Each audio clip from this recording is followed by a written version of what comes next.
morning guys. Pagi ini kita akan belajar tentang algoritma dan pemrograman. Ada dua judulnya di sini. Yang pertama algoritma dan yang kedua pemrograman. Apa itu algoritma?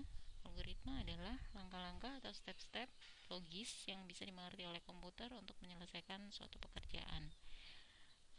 Terus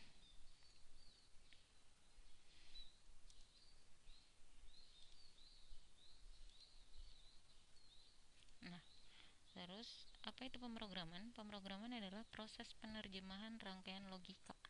Jadi rangkaian logika yang tadi Miss Dian bilang step-step itu namanya adalah algoritma. Nah, proses penerjemahannya itu namanya pemrograman yang menjadi notasi atau karakter yang dapat dimengerti oleh komputer. Nah, dalam programming ini ada yang namanya bahasa pemrograman. Apa sih bahasa pemrograman? Bahasa pemrograman adalah bahasa yang biasa dipakai oleh para programmer untuk merepresentasikan apa yang akan diinstruksikan ke komputer gitu. Jadi bahasa yang benar-benar dimengerti oleh komputer gitu. Apa sih contoh-contohnya gitu? Contoh-contohnya adalah bahasa C++, ini yang bakal kita pelajari, Java, Ruby, Python, PHP, JavaScript, dan masih banyak yang lainnya. Tapi yang umum itu inilah kira-kira. Sedangkan aplikasinya yang digunakan untuk menulis bahasa pemrograman ini, contohnya adalah ini yang kita biasa pakai untuk C. Bahasa C yang pertama adalah Borland C++, Microsoft Visual Studio, dan WXDev C++. Gitu. Ada lagi kalau misalnya si Java itu biasanya pakai NetBeans, tapi kita nggak bakal belajar tentang ini, kita belajar hanya tentang C. Lanjut lagi, ini adalah karakteristik algoritma. Jadi kalau kita mau buat langkah-langkah logis untuk komputer, itu karakteristiknya atau ciri-cirinya itu ada 1, 2, 3, 4, 5, 6. Ini yang biasanya. Yang pertama unambigu. Jadi si algoritma ini nggak boleh ambigu, karena komputer kalau dapat instruksi yang ambigu dia nggak bakal mau kerja.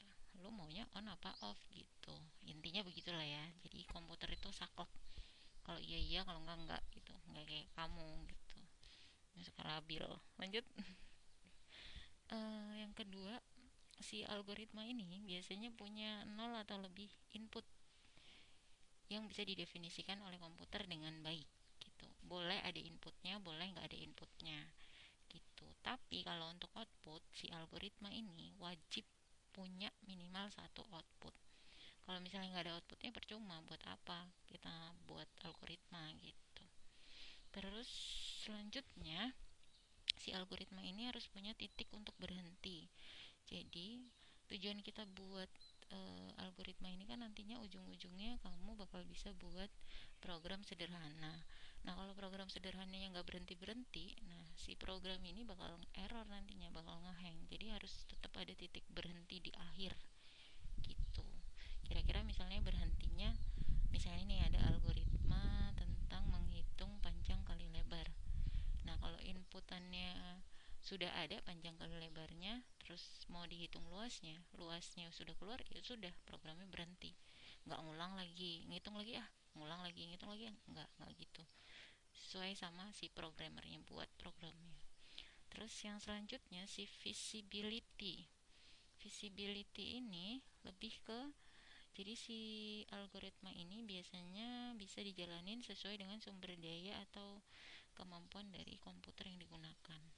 Terus selanjutnya independen yang terakhir. Jadi algoritma ini dia sifatnya independen, tidak tergantung sama kode-kode pemrograman atau bahasa pemrograman. Jadi kamu udah buat algoritma nih, misalnya algoritma menghitung luas persegi panjang, udah buat algoritmanya. Pertama masukin panjang kali lebar, setelah itu menghitung luasnya, rumusnya adalah luas sama dengan panjang kali lebar gitu kan.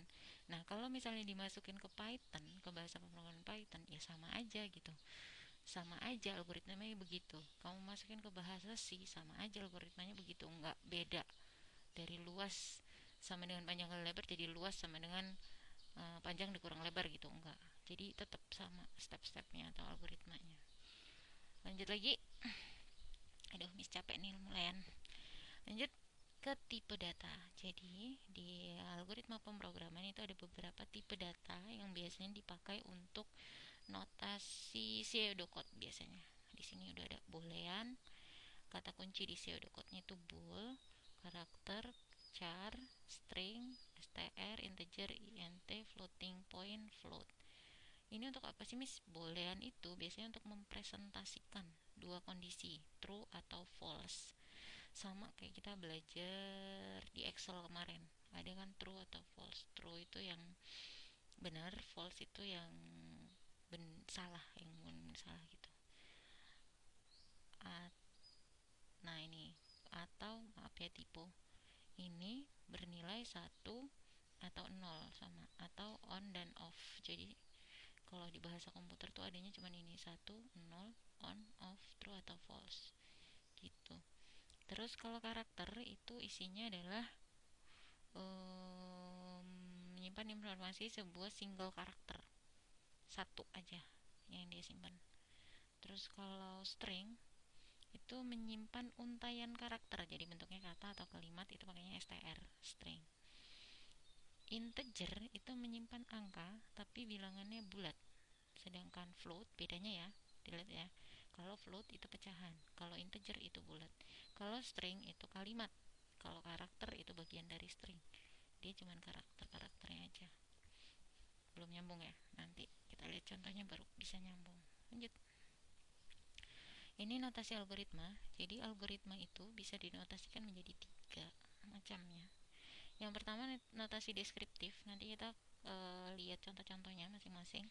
Yang pertama notasi deskriptif itu instruksi-instruksi untuk komputer, bentuknya uraian kalimat deskriptif yang kita juga bisa paham gitu. Terus yang kedua, pseudocode itu penulisan algoritma menyerupai bahasa pemrograman tingkat tinggi. Nanti kita juga cek. Yang ketiga, flowchart, jadi diagram alir. Kayak ada apa sih, bentuk shape-nya gitu deh. Lanjut. Nah, ini dia. Ini contoh algoritma deskriptif. Jadi kita juga paham. Contoh algoritma deskriptif di sini judul algoritmanya adalah membuat mie rebus. Bahannya ini. Cara membuatnya ini. Ini contoh algoritma deskriptif. Jadi step by stepnya dijelaskan secara detail, secara deskriptif. Di apa ya bahasa Indonesianya? Ya gitu deh. Dijelasin gitu yang kita paham. Gitu. Ini ya contohnya. Enak gak sih kalau kita buat tugas tentang ini? Lanjut lagi. Ini kalau contoh flowchart.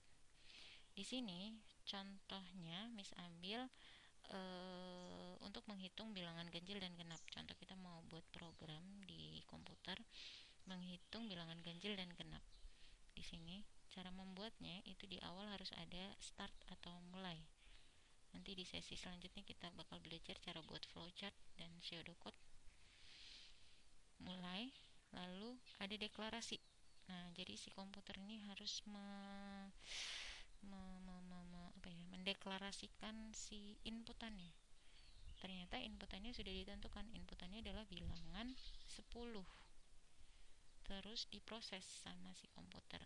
Bilangan ini jadi ada cara ngeceknya. Bilangan yang masuk, di sini kan angka 10 kan. Bilangan yang masuk rumusnya, bilangan yang masuk dimodulusin 2 itu sama dengan 0 atau enggak sih? Kalau iya, nanti si program akan menampilkan bilangan genap, lalu selesai, programnya berhenti. Tapi kalau bilangan yang dimasukkan ini dimoduluskan 2 tidak sama dengan 0, maka yang keluar di program terakhir adalah bilangan ganjil gitu. Ini penjelasannya ya. Kalau nggak nyambung Miss Dian ngomong, persen di sini maksudnya adalah mod gitu. Sampai sini paham? Kita lanjut. Kalau nggak paham nanti ke WA group. Ini contoh pseudocode. Jadi yang tadi ini flowchart dari menentukan bilangan ganjil dan genap. Yang ini menentukan bilangan ganjil dan genap tapi pakai notasi pseudocode. Caranya seperti ini. Ini adalah judulnya. algoritma menentukan bilangan ganjil genap. Lalu deklarasinya tadi, variabel bilnya itu bentuknya adalah bilangan genap, integer. Masih ingat yang di sini? Nih, integer menyimpan informasi angka bilangan bulat dalam variabel. Ini masuknya ke sini nanti. Integer. Deskripsinya ini yang harus dilakukan komputer adalah jika bilangan ini deskripsinya adalah salah. Bilangannya nilainya 10, maka akan dibaca bilangan. Jika bilangannya modulus 2 sama dengan 0, maka program akan menampilkan bilangan genap, tulisan di depannya komputer. Tapi kalau bukan, program akan menampilkan printnya ini bilangan ganjil, and if, selesai gitu. Sampai sini paham? Kalau nggak paham, tanya di grup. Okay, thank you for today.